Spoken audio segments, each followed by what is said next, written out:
super consistent. Oh no, now it's recording again. You're back, and now I know. it's recording I just again. came on here, so to start recording again, I'm gonna hop off. I'll just mute and turn my camera off. Okay. There you go. Thank you. Well, yeah. So, I don't even remember what I was saying, but I'm not as consistent with the daily posts. I mean, at one point in time, and it's starting to get back that way, but even like Facebook, you had to have like at least 3 posts a day, and you had to have them scheduled from like beginning. It was like the beginning of the day all the way to the end of the day. And I found that when I was even super consistent with that, you would have, if you scheduled posts, the scheduled posts didn't get as many views because Facebook didn't really show those posts to people. And so it just, yeah, I'm not consistent with the actual posts that go to my page. I find that more challenging than just being real in my stories and showing up in my stories and then sending out. I always send out birthday messages. I sing birthday messages and so it doesn't seem to matter if it's the day of or not, because that in itself kind of stands out because not very many people will do that. But I do try to send them before. And I usually do like the day before, but like, so the only day that it's different is like, so Fridays, I will do Saturday and Sunday. I don't bother doing Monday. And then on Monday, I do Monday, Tuesday. But then for the rest, I pretty much stick with the next day. I'll do that. And so that keeps some conversations going. And even sometimes the first message that people get from me is me singing happy birthday to them on Facebook. So yeah. And I'm not consistent with Instagram, like messaging people on Instagram. It's kind of hit or miss there. But yeah. So I don't know that there's any, I'm definitely not like great at doing it right or wrong. I don't know that there's a right and a wrong. Like if you go by what is practiced by the top coaches, I feel like they get every single thing done. They get every single day a post, every single day their stories, every single day the invites, every single day their follow-ups. They get it all done every day. And I'm not that.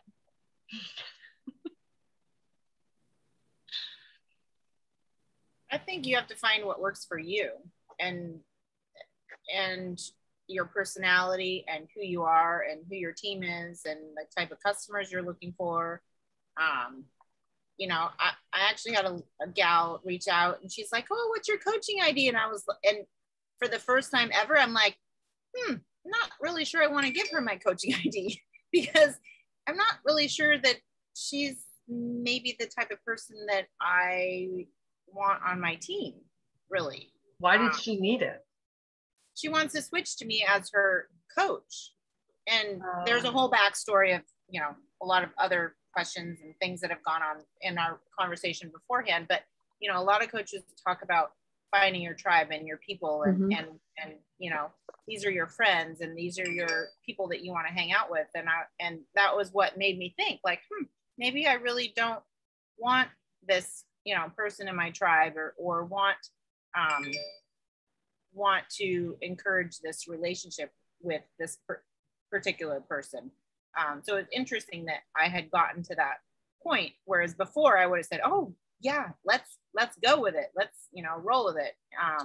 But it's interesting that I have gotten to that spot, I guess, in my coaching, that I love helping people, but maybe not this particular individual.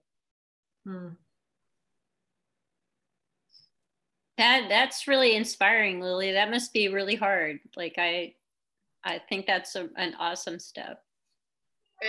It is hard for sure, because that's not my nature at all. My nature is to help everyone, for sure. And so yeah, that was definitely hard to.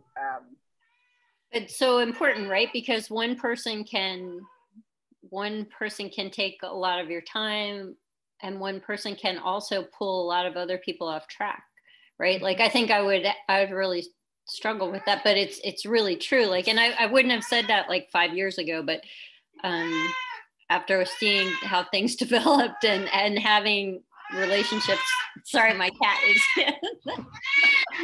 my cat agrees. You know, just after having one or two like really kind of crazy, really roller coaster people on my team before, I don't know how I would handle it in the future. So I'm inspired by that. Yeah, it definitely makes you think, I guess. You know, you have a safe space in your bod group, and you have a safe space in your Facebook group and your workout buddies, and you know, you have to be, I guess, ready to invite them into that part of your life. And so yeah, it's a decision that I needed to make, at least for this person. So.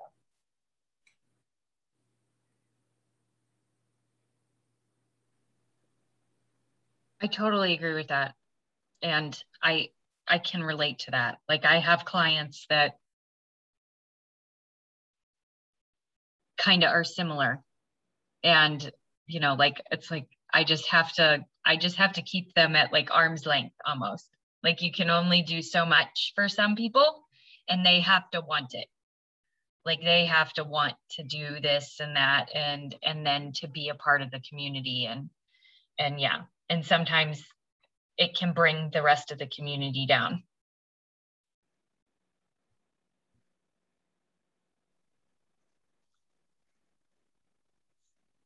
It's hard. Like, I have one person who I love as a friend, but she's so difficult to coach, and she's such a roller coaster, and it's mentally exhausting. You know, she's on Shakeology, she's off Shakeology, you know, she's you know, she's exercising, she's on a streak, she's not on a streak, she's doing this, she can't walk, she's got shin splints, she's got she's getting shots, she's in PT, like, she's gluten-free, she's vegan, she, you know, like, it's just like, and I don't think she can help herself, but it's like, I have to just keep, like, I've had to keep a little bit of an arm's length, because otherwise I get caught up in the crazy, and I'm a roller coaster myself, so like, I can't handle it. So I just have to like pause and then be like, okay, you know, and then go on. But great friend is really difficult to coach and have, and she'll pull people off to other things. I'm doing this program, I'm doing intermittent fasting, I'm doing it with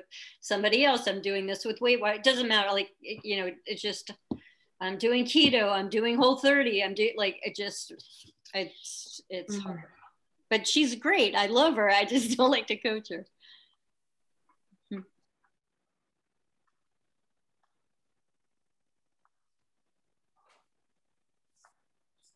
Did anybody watch the morning wake up call this morning? What were the good nuggets from it? I didn't watch it. No. Oh, I listened to it while I was showering. See? Good multitasker. Yeah, I do. Well, I mean, what else am I going to do? I'm going to listen to my thoughts in the shower, and I don't want to hear my thoughts when I'm in the shower. Although sometimes that is where I get a lot of my good thoughts, but it's often after listening to something that I have those thoughts. But let me think about it. So her thing was really establishing your niche, and I've heard this so many times, and it's like, oh my gosh, the niche. But she actually had specific questions that you ask yourself in order to really find what that is for you and really create it and develop it.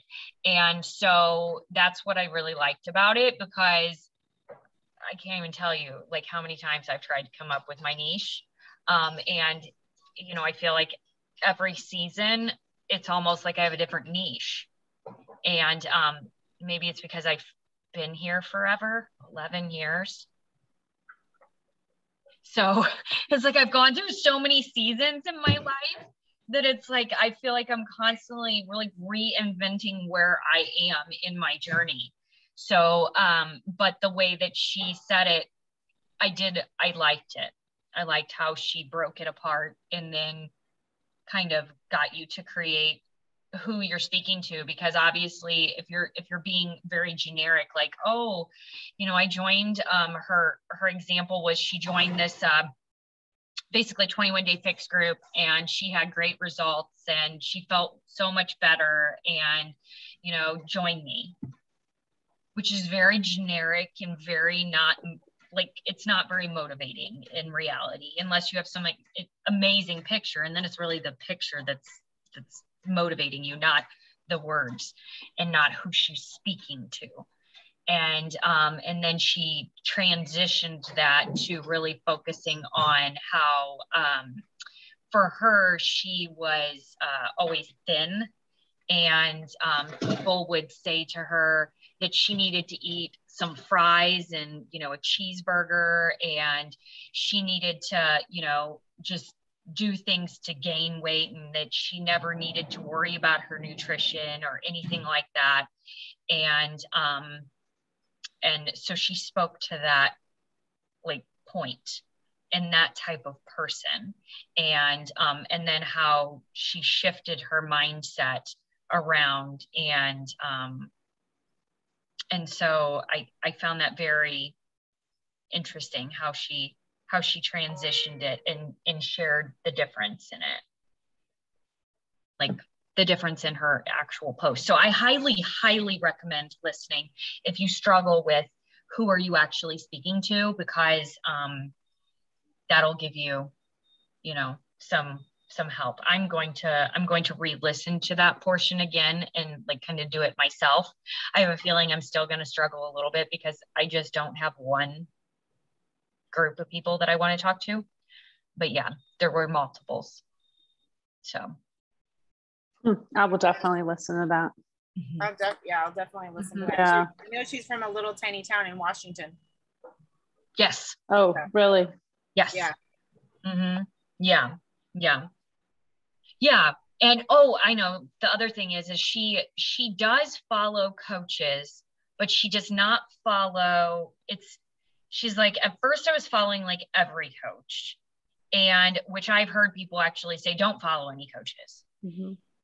But her perspective was follow coaches that you personally relate to where you are in your life, and who are where you're wanting to, you know, like what you're kind of wanting to do with this business, and also where they are in their life. You're in the same position. So at first she was following everybody, including, you know, like moms and people who had kids and who were working out of the house and just, or were working, you know, didn't have jobs and were stay-at-home moms.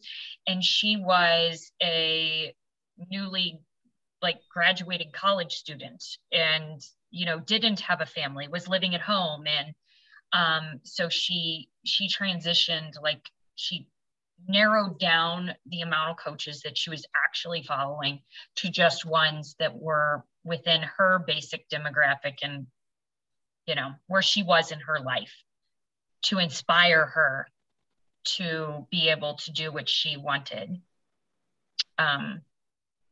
Yeah, so that was another thing.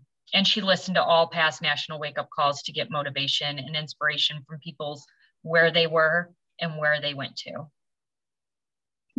That's a good tip.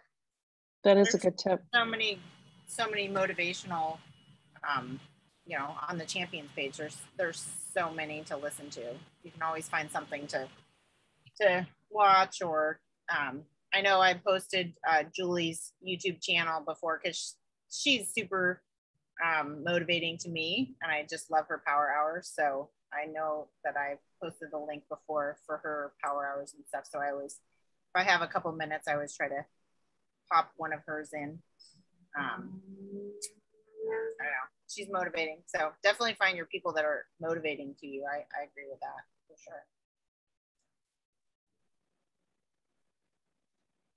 Anybody else? Hey, so, well, there's a post. I don't know if you guys know this, but it looks like Cookies and Creamy is currently out of stock for Canada and the 24 packets in the US, and the 30 serving bag in the US is still available, but currently the inventory is low.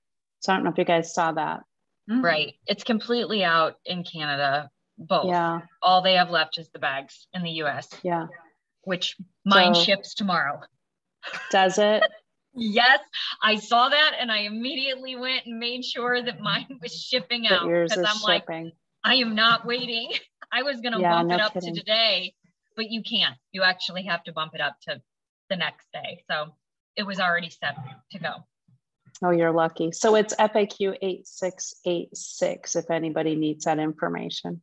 Is there anything else that's back ordered or low on stock? No. You know, that was just posted in the Great Lakes Beach or the coaches page. So I was just reading it. Gotcha. Yeah, I forgot about that. That it just was this afternoon in the central region. So yeah. Mm-hmm. Better bump mine up. Mm-hmm. If Yeah. I can. Yeah, because everybody's going to. Yeah. Right. Yeah, that's true. Oh no. I'm not home anyways. Get it. So. Just remember that you can't get it to ship the day of. It has to be the next day. So there's probably a lot of people that are bumping theirs to tomorrow. Oh, I'm sure. And it's not surprising because honestly, it's really becoming my favorite. So I love it with half a scoop of chocolate. That is that's my like absolute favorite now. I had mine with half a scoop of cookies and creamy, half a scoop of chocolate, vegan chocolate, and then some pear this morning. And it was delicious. Oh, interesting. I don't know that I've ever put pear into my shake ever. Really? Oh, I don't even like pears usually. I mean, like it's not like I don't hate it, but it's not like grab a pear to eat. I've never experienced that desire in my life. So was it good? I guess it was really good. Yeah. It doesn't add a ton of flavor because pears don't really have a ton of flavor. It just adds creaminess to it. So, yeah, made it really creamy. Yeah. I like half strawberry, half blueberry. Like I do a half serving of, and I always do frozen strawberries, frozen blueberries, and they're organic, which I do feel like have a different flavor than regular. That's just my personal opinion. I feel like they have more flavor, more sweetness. But yeah, that's my favorite.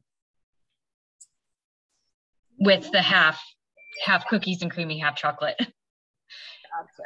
And collagen boost. Of course.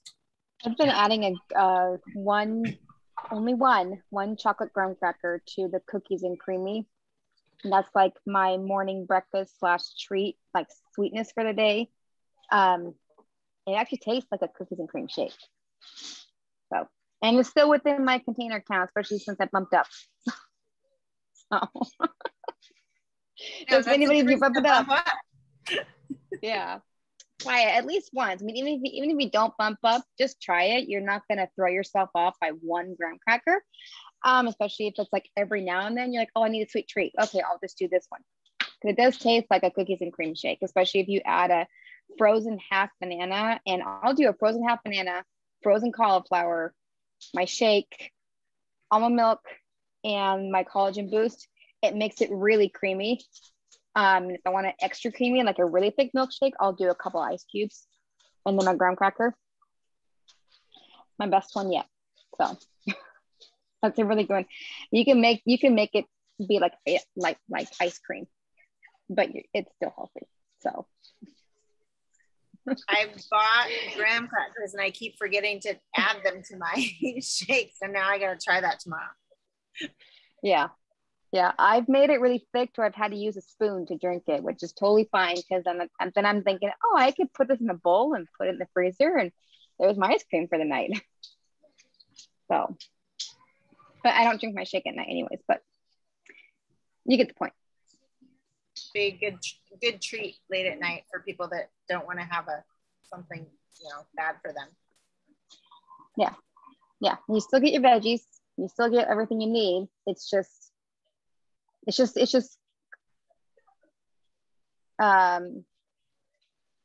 what is the word? It's curbing that sweet tooth if you can't get rid of it. That's a good way to do it. So I'll be trying that instead of going to the late night candy section or junk food section. I'll be trying that instead. So, because I really want to get this nutrition down so I can see where I can go, but I need to get past that sweetness thing.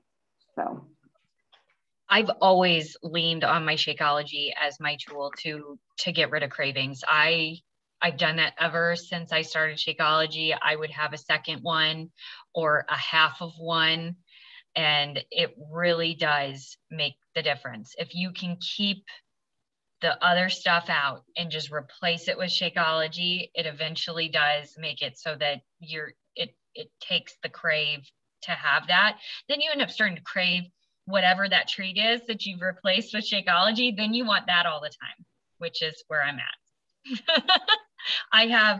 I do a half a serving of chocolate, and I make it with just a little bit of water so that it turns into like pudding. And I put it onto those Lundberg thin stackers. Kind of Lily had found ones that are like from Trader Joe's, and I'll do 2 of those, and I might do a little bit of sun butter on it, and then I'll put the chocolate pudding on top of that, and oh my gosh, that's amazing. And it's completely guilt-free because it's all my containers that I normally would have, other than you're not supposed to have the yellow that late at night. I'm not concerned. But I'm not eating cookies. What? You're probably only having like a half a yellow, aren't you? I mean, yeah, I'm only having a half a yellow too. Yeah. Those rice cakes are not a full yellow. Yeah. Sometimes if I haven't met my full yellows, like, I mean, sometimes I will have like more, like I'll have like 4 of them, and I'll like just add a little bit more water so that it's a little bit thinner, and I can just, because it's actually a good amount on top of that rice cake split between 2. I mean, it's like a layer of chocolate on top of the rice cake. Well, if you guys can't, I hope you make the Thursday call with Deanna, because I know we're going to talk a lot about containers and reverse dieting, and I don't know what else she called it, but it should be a really good call if you guys can make it on Thursday. I'll make it on that one. The reverse dieting is very interesting. I know a little bit about it. And it's very cool, especially when you can actually get it down. It's very cool. So I'm interested in hearing more about that one from her point of view and what she read. So yeah, I agree for sure. Looking forward to it. So we are totally over the time limit, by the way. So yeah. If anybody has to go. I'm going to take off, you guys. We'll see you later. Too. Sorry, guys. Have a good Bye. night. Have a good night. All right. Bye. bye. Bye. All right. Bye, Robin. Bye. Bye, Kim.